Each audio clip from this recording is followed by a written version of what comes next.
जी, मैं Fatima BDC chairperson block कहरा से हूँ।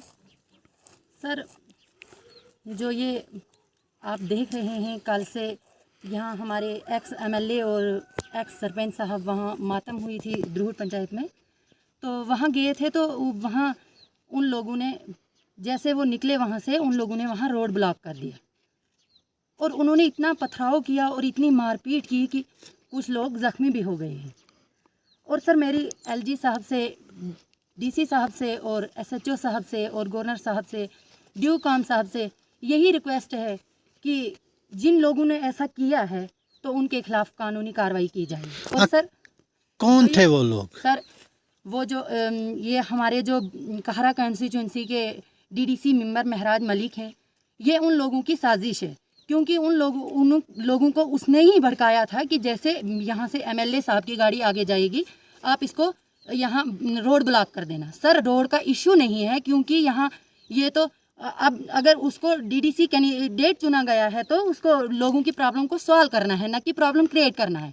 क्योंकि उन्होंने ऐसे बोला कि आपने पहले भी देखा होगा कि 2-3 दिन पहले एक वीडियो वायरल हो रही है कि इसमें पंचों को और सरपंचों को आप मारो, इनका मर्डर करो तो मैं खुद भुगतूंगा। सर, मेरी ब्लॉक कहरा में 13 पंचायत हैं, उनमें ये 91 मेंबर हैं और 13 सरपंच हैं। अगर उनको एक ज़र्रे के बराबर भी कुछ हुआ या ज़रा उनको नोच भी आई तो मैं इसका वो हाल करूँगी, क्योंकि उन्होंने हमें नुमाइंदा इसलिए चुना है कि हम लोगों की बातें सुने। अगर मैं बीडीसी चेयरपर्सन हूँ, मैं उठूँगी ब्लॉक में या किसी भी जगह 10-15 लेडी को इकट्ठा करूँगी और मैं बोलूँगी कि आप इनको मार पिटाई करो, इसलिए हमें नहीं चुना गया। अगर उसको रात को उसने ये साजिश रची, तो अगर वो रात को वहाँ आया, उसने लोगों को समझाना बुझाना था कि ऐसा मत करो, लेकिन उसने किया ये कि आपने एक्स एमएलए का मुंह काला करना था, उसने फारूक शिकारी का मुंह काला करना था और उसको मारना था।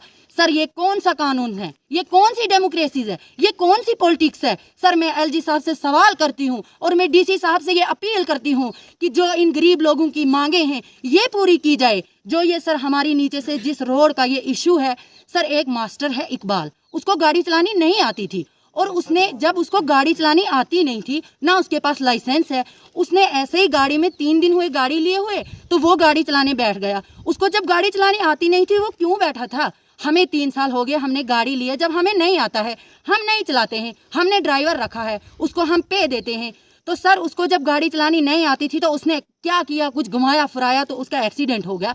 अब वो हमारा कसूर या रोड का कसूर नहीं है, उधर पीछे प्लाई में एक्सीडेंट हो जाता है तो वो क्या रोड का कसूर है? यहाँ वहाँ के कोई बीडीसी मेंबर का या बीडीसी ये चेयरमैन का कसूर है? सर, मैं सबसे यही गुजारिश करती हूँ, एडमिनिस्ट्रेशन से भी ये गुजारिश करती हूँ कि इसके खिलाफ एफआईआर काटी जाए। जो सर कल का मामला हुआ है, सर, वहाँ ये मेरे हस्बैंड फारूक अहमद साहब हैं, इनको किसी ने पत्थर मारा, लेकिन अल्लाह का ये शुक्र है इसको टांग पे लगी, अगर इसको सर पे लग जाती को जिम्मेदार कौन है? और रात को उसने इतनी गालियाँ दी हैं कि एडमिनिस्ट्रेशन चोर है। एडमिनिस्ट्रेशन चोर नहीं है, क्योंकि हमें बहुत देर हो गई एडमिनिस्ट्रेशन के साथ काम करते हुए। एडमिनिस्ट्रेशन को गालियां दी, सरपंचों को गालियां दी, मेंबर को गालियां दी। मुझे तो ये समझ नहीं आती है किस फैमिली से वो बिलोंग करता है, किस फैमिली से ये पढ़ाया गया है कि किस फैमिली से ये पढ़ाया गया है कि वो इतनी घटिया बात करता है कि इनको मुंह काला किया जाए। उसको इसलिए कैंडिडेट नहीं चुना गया है कि वो लोगों का मुंह काला करे, उसको इसलिए कैंडिडेट चुना है क्योंकि वो डेवलपमेंट करे, लेकिन उसको डेवलपमेंट करनी नहीं आती है। अगर रात को वहाँ कोई मर्डर हो जाता, अगर हमारे एसएचओ साहब और चौकी ऑफिसर साहब वहाँ नहीं पहुँचते, सर, मैं कसम से कहती हूँ कि वहाँ मर्डर हो जाना था। लेकिन अल्लाह का लाख लाख शुक्र है कि चौकी ऑफिसर को मैं मुबारकबाद पेश करती हूँ, उनका मैं थैंक्स करती हूँ, एसएचओ साहब का भी मैं थैंक्स करती हूँ कि जिन्होंने उस आधी रात में यहाँ आके इस प्रॉब्लम को सॉल्व किया और इधर उधर लोगों को निकाला। और मैं एक्स एमएलए साहब को और फारूक शिकारी साहब को भी मुबारकबाद पेश करती हूँ कि उन्होंने अपना रास्ता काट लिया। अगर उन्होंने हमला किया तो इनके कहाँ हाथ नहीं थे? इनके पास क्या लेडी नहीं है? सर, ये क्या ऐसे ही है? अगर ये भी अपनी लेडियों को इकट्ठा करते कि चलो जी मुकाबला कर लेते हैं, वो नुकसान होता। लेकिन मैं मुबारकबाद एडमिनिस्ट्रेशन को भी देती हूँ, क्योंकि उन्होंने पूरी रात हमारे लिए यहाँ जागे। और मैं अब एलजी साहब से, गवर्नर साहब से, ड्यू काम साहब से यही गुजारिश करती हूँ कि प्लीज़ खुदारा, आप इस मोड़ का इशू नहीं है, ये अगर कहीं किसी महराज मलिक ने मिल के किसी का मर्डर करवा दिया, मैं ये रिटर्न में भी दूंगी, मैं प्रेस कॉन्फ्रेंस में भी ये बात बोलूँगी कि अगर मेरी फैमिली के किसी बंदे को या मुझे या मेरे हस्बैंड को इतनी सारी खरोच भी आई ना, तो इसके जिम्मेदार महराज मलिक और जो उसके साथ वो मिंबर और जो आवाम है वहाँ की, वो जिम्मेदार रहेगी। इन अल्फाजों से मैं सर, जो रात का वाक़या हुआ है मैं उस पर मजम्मत करती हूँ कि आए दिन महराज मलिक ये वीडियो में कहता है कि मैं सरपंचों को, जहाँ सरपंच या पंच मिले उनको मार दो, उनका मर्डर कर दो। लेकिन सर मैं ये कहती हूँ कि अगर कहीं भी किसी को भी कुछ हुआ तो सर इसके ज़िम्मेदार महराज मलिक और जो उनकी टीम है इनकलाब की, वो ज़िम्मेदार हैं।